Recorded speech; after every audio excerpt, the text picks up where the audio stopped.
So we are gonna discuss email issue or auto unsync issue that you face in CRM.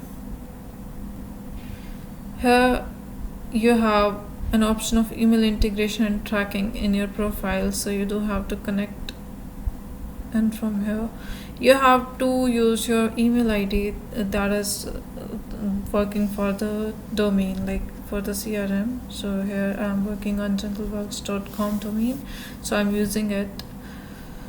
I also have to select that email ID only that I have mentioned there, that is this one, or else let me show you what it will show. So here I am doing this jungleworks.com, and now I'm selecting other one. It will show this app is blocked, so the API is blocked from here. So you do have to make sure that you are choosing the same email ID.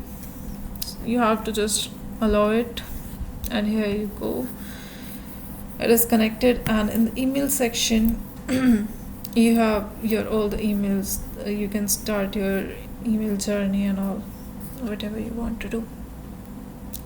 So make sure first of all that you have integrated from here in the profile section in email integration, and then you make sure that it is checked from here also, it is visible on here.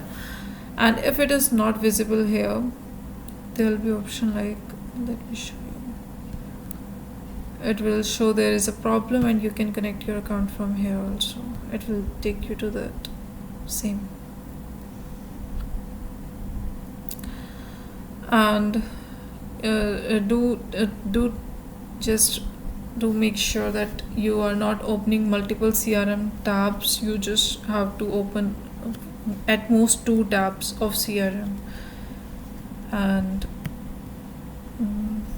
you can try deleting cache if you're not able to resync. So you can press Ctrl and Shift and R on your keyboard together.